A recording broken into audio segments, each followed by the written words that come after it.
बड़ी बढ़िया गीत के संकेत करत है। वाह एक कलयुग एक बात है। आहा कोनो लड़का वाह अपने बाबू से वाह कौन बाबू बाबू से सोना बाबू नाई वाली नाई हाँ बाबू मतलब पिताजी अरे वाह फादर डैड अपन डिमांड बता कहे दहेज में देखा बारे जयसिंह सरकार प्रयागराज आहा लिखा बा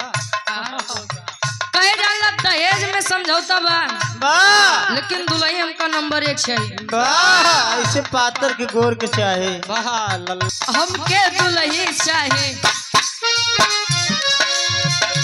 हमके दुल्ही चाहे अंग्रेजी स्टाइल वाली ना हमके दुल्ही चाहिए अंग्रेजी स्टाइल वाली ना हमके दुल्हन चाहे अंग्रेजी स्टाइल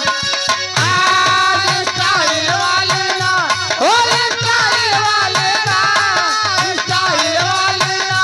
हो स्टाइल वाली ना हमके दुल्हन चाहे अंग्रेजी कहाँ जोते पड़ा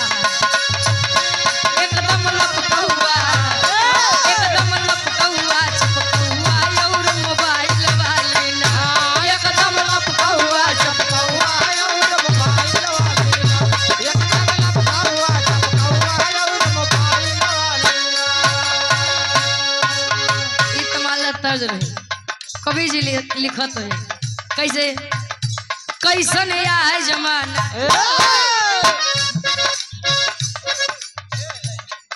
या है जमाना कैसन या है जमाना खाना में परिवर्तन होइगा कैसन लाल जमाना खाना में परिवर्तन होइगा कैसन लाल जमाना खाना में परिवर्तन होइगा ओ परिवर्तन होइगा परिवर्तन होइगा ओ परिवर्तन होइगा कैसन या है जमाना खाना में परिवर्तन होइगा कैसन लाल जमाना खाना में परिवर्तन होइगा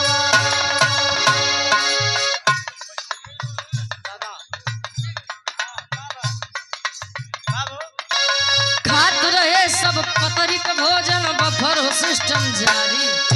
बाबूजी समझाए भैया बाबूजी समझाए बाबूजी समझाए भैया बाबूजी समझाए गर्दिश में गरिमा पड़ी गई ले सोचे ले नर नारी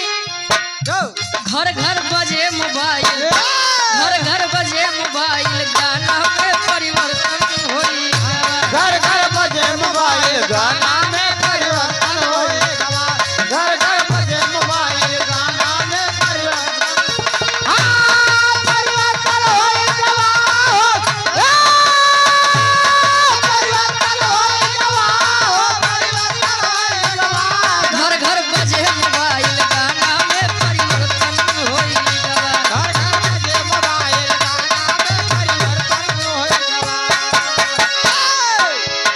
खात रहे सब पतरी पे भोजन या बफर हो सिस्टम जारी वाह पहले के लोग बढ़िया से बैठाई के भोजन परोस के खियावे वाह आज तो मान लो वही सुविधा रहे वाह बाकी जब से बफर सिस्टम या ये बफर सिस्टम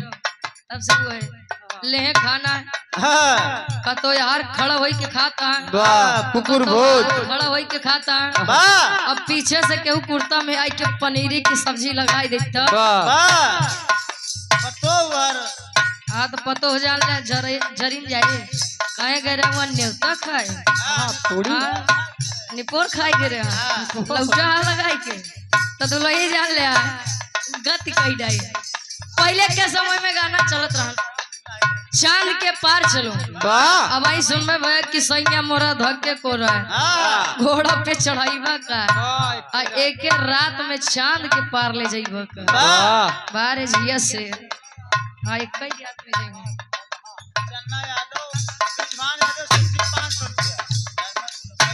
ब्रिजभान यादव उर्फ सेठी भैया जी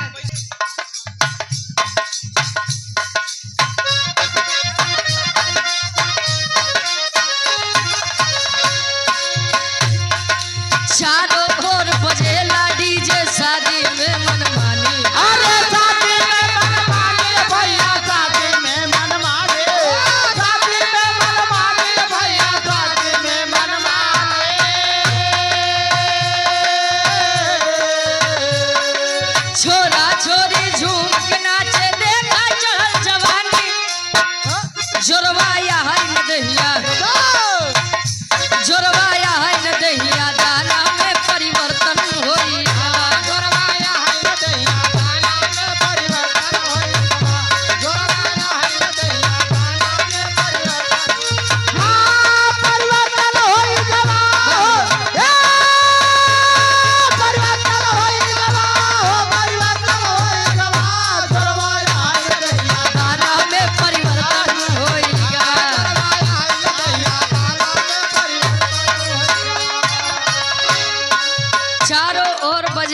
डीजे शादी में मनमानी। वाह अब तो जितना शादी ब्याह होत बा हाँ अब बिना डीजे के होते नहीं बा। वाह जने हमारे बगली तैयार भैन जोने दिन बारात जाए के रहा है वाह बाबू उनका तनी पुराने ख्यालात के रहे हाँ आयन कहन बेटवा एक काम करा है हाँ, ए बेटा डीजे उजे लाई चले से मनाई के मुड़ई फूटत है।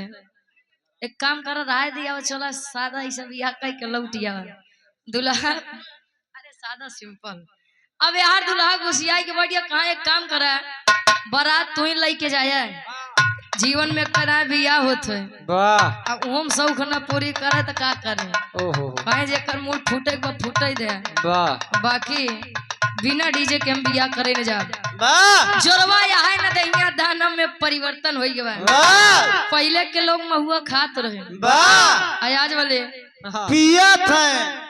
अच्छा खाए और पिए में कितना अंतर बा हो? वाह बहुत बा खाए वाले इनके 6 महीने बाद असर करत है वाह और अजय पियत है उनके हाँ 6 मिनट में काम करते हैं कैसे हो वाह बोल दीदी भाई कितना अरे वाह वाह वाह बस बस बस लिखते हैं कैसे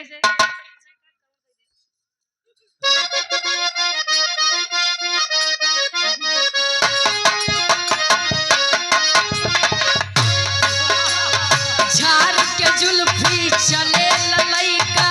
लागे जैसन बाला लागे जैसे बाला भैया लागे जैसे बाला ओ लागे जैसे बाला भैया लागे जैसे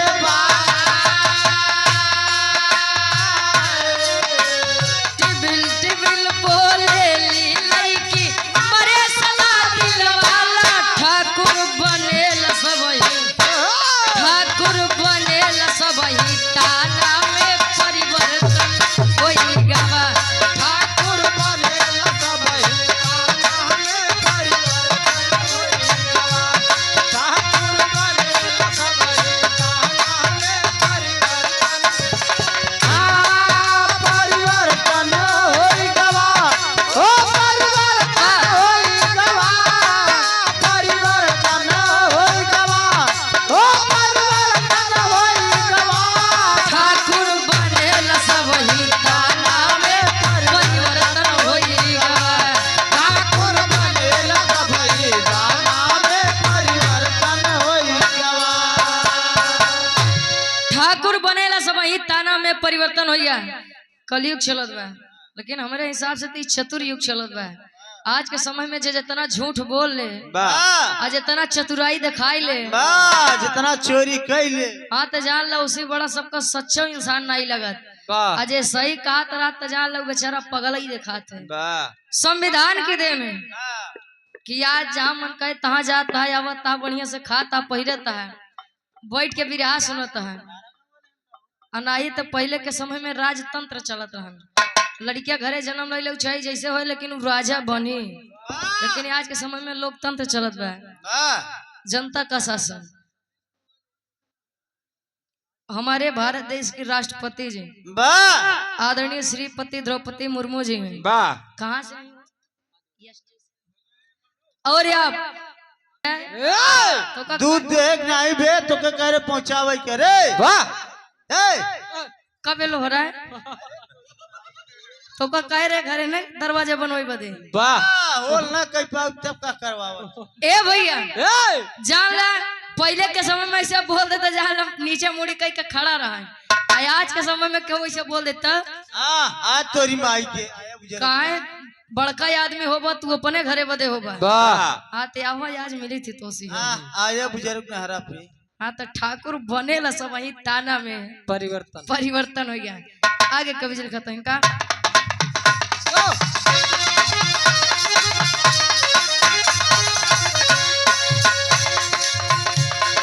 झगड़ा चलाई कि नाही हिम्मत करते बुलेट सवारी